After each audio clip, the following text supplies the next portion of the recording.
following special event is presented by Bravo, the marketing arm of Ash Brokerage Corporation, the practice enhancement company. Welcome to Steve Savant's third annual tribute to Halloween entitled The Undertaker.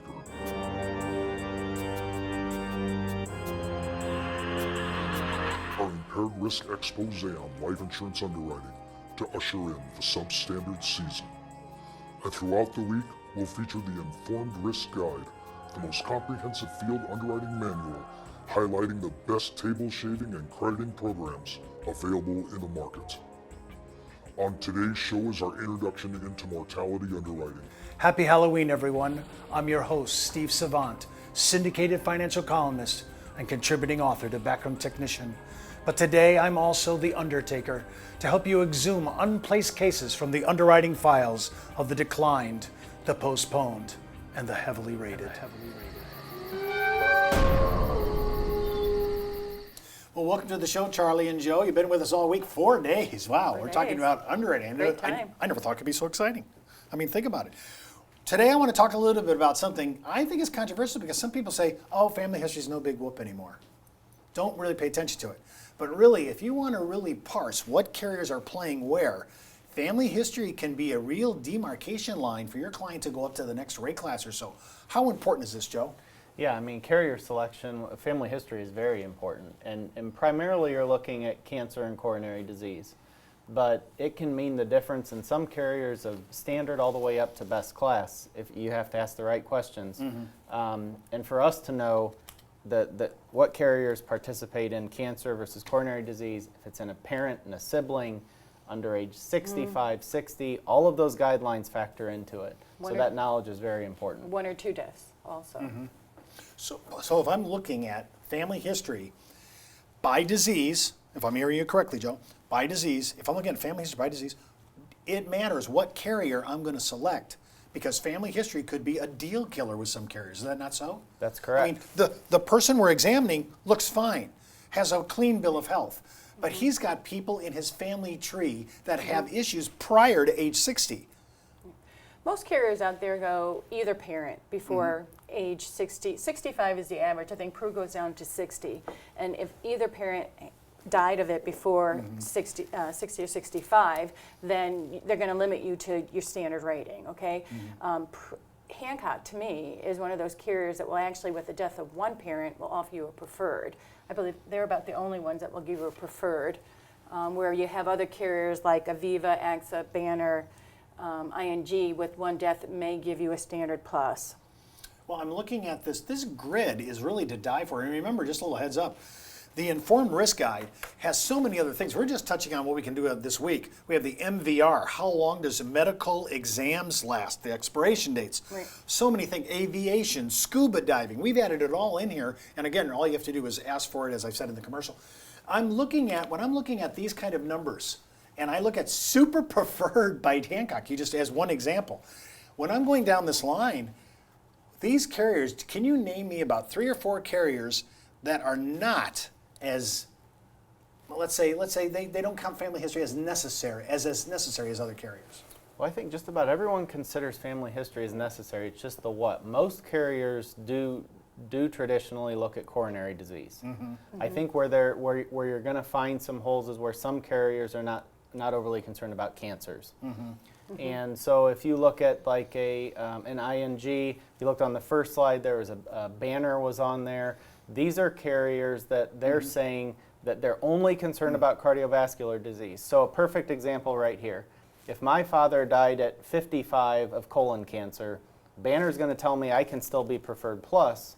American General is going to tell me I'm down to standard plus. That's a 2-rate class difference. So it's not just family history. It's not just when it occurs. By impairment, this could make a big deal difference. I see so many of us trying to do field underwriting out on the street, and we're really doing a bad job because we don't have the kind of material. Of course, we're giving it away now through the Informed Risk Guide, but we don't really understand the nuances that you people deal with every day. Because I'm going to ask you a quick question, Charlie. You started out in a single shingle mentality. You were like with one carrier. What's it like to come into brokerage where you have this potpourri of all these carriers you can go to? It's like a kid in a candy shop. I mean, it's great, isn't it? It is. It's the best thing. I love it. I'm wondering, Joe, when I'm looking at this family history, especially in the fourth quarter when we're sending in cases because we think there's a little bit more benevolency during this time, I'm wondering, in my history, I noticed cardioid, I noticed cancer. Anything else? Is diabetes a play? Diabetes does come in with some carriers. Anything else that I need to look at where impact on family history is huge? Stroke, but not as much. Yeah, and I also think that something worth mentioning is gender specific, where and also the client's age now, because if you've outlived all of these guidelines, the 60 to 65, if you're now a 70-year-old, typically family history doesn't matter anymore.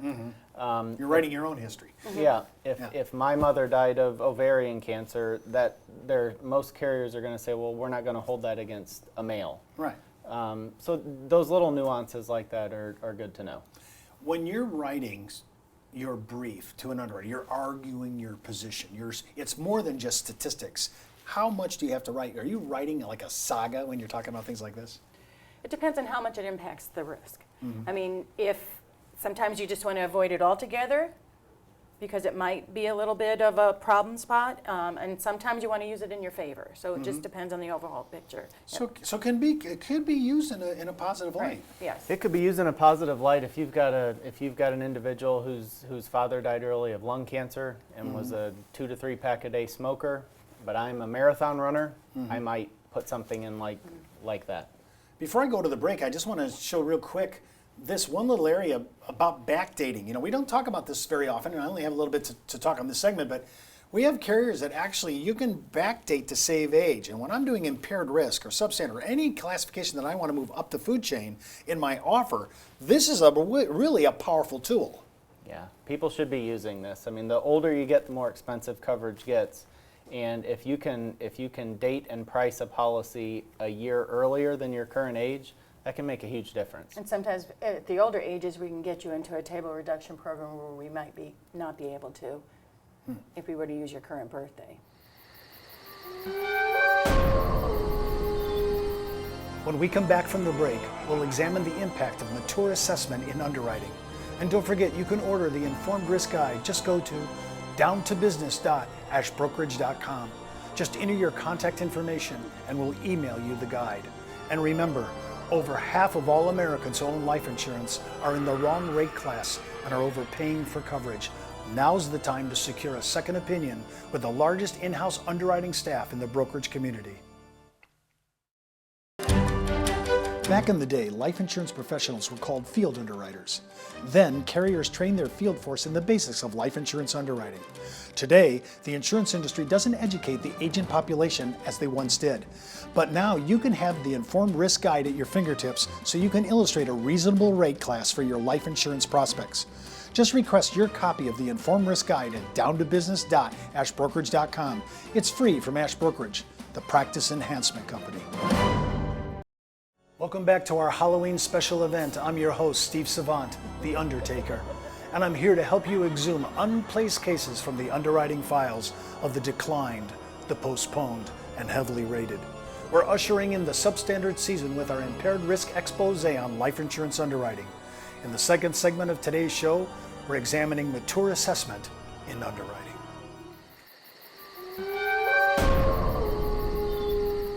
Well, when we're talking about underwriting family history, and I love what you said. You said, well, once they get past a certain age, they're writing their own history. Well, let's talk about mature assessments. But before I do I have this right, Charlie and Joe? I have about 8 to 10 carriers that actually write to age 90. I mean, have you guys done a lot of octarian underwriting? We have. We believe it or not, we see some of these cases. The volume of them, app count wise, is not too tremendously high. But we often do see insureds applying for coverage that are in that 85 to 90 range. And we're placing those cases. We certainly are. And the actual economic benefit, I mean, the premium layout to the death benefit actually has a economic viability to it. Sure does. Wow, see, I think people think, you get past a certain age, life insurance is not going to be part of your planning.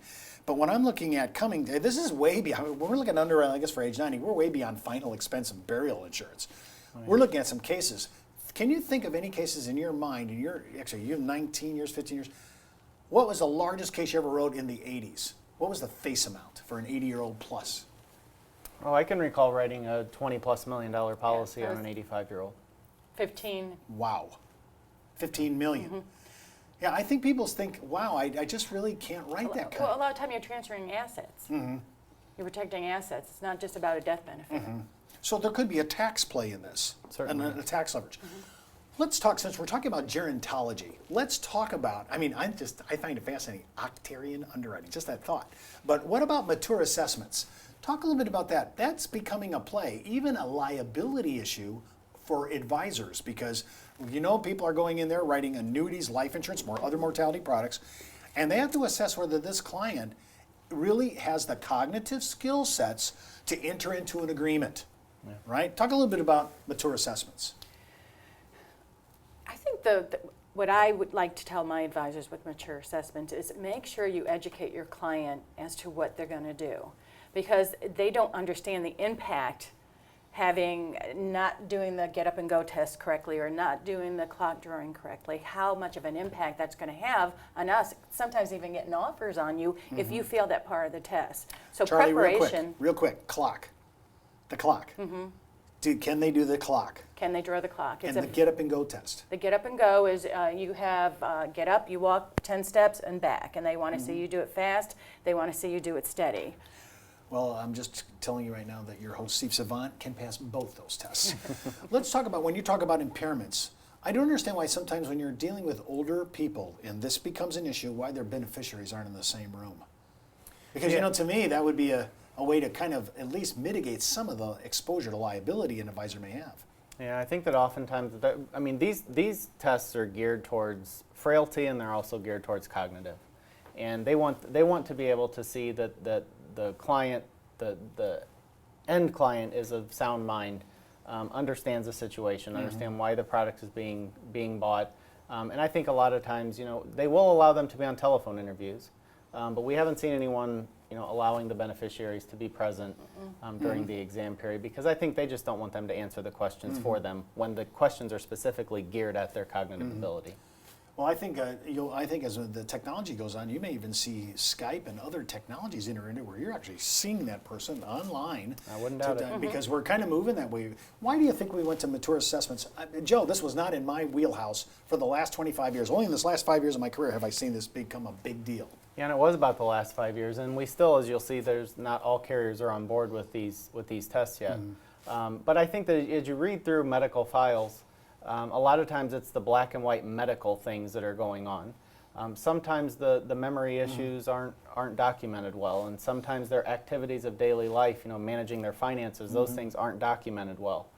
The carriers do see a correlation, though, between cognitive impairment, frailty, and death, early death. You're dealing with 70-plus-year-old people, so the life expectancy is not that long. They just needed more information to be able to assess it. And this differentiates for them the difference between normal age-related memory issues compared to somebody who has more of a dementia, more of a cognitive issue. If I fail those two tests that you brought up earlier in this segment, decline? Most of the time decline unless we can find something to combat it. What is that credit to combat two failures? Well, Joe talked about the activity of daily living. You know, go and find out what they're doing. Are they doing their own finances? Are they driving? Are they doing their own laundry? Are they cooking for that almost themselves? sounds like morbidity underwriting, like 2 ADLs or what, you know, it sounds like you're talking about morbidity. Yeah, it is. And then there's other things, you know, you can have a cognitive evaluation, and keep in mind, these are 5-minute tests. You can go to a doctor and have a full mini mental exam. We've seen some clients go to the extreme of having neurological testing done to try to combat what these tests showed. But yes, you can be declined just purely based off of one of these. All right, so this is very important. We're talking about doing gerontology underwriting. In this case, we're talking, it looks like they all start about age 70 plus. And we already talked about we're going to age 90. So this is going to come into gerontology underwriting. So people that are looking with older clients, fluent clients, looking for tax issues, as you suggested, this now is becoming a major part of the underwriting scheme and part of your protocols. Yes, Yes. that's right. And you're looking at also, when you're in this market, you don't have a whole lot of room from an underwriting perspective. You don't have 10 tables that you can assess these people at. It's, Yeah. for the most part, when you get north of 70, 75, it's standard or nothing.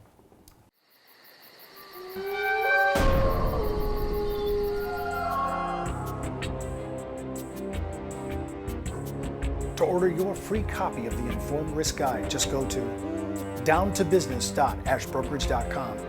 And remember, over half of all Americans who own life insurance are in the wrong rate class and are overpaying for coverage. Now is the time to secure a second opinion with the largest in-house underwriting staff in the brokerage community. So don't forget to follow me on Twitter, Facebook, LinkedIn, or just email me at steve.savant@ashbrokerage.com. And remember, you could be wiser as an Ash Brokerage advisor. Happy Halloween, everyone.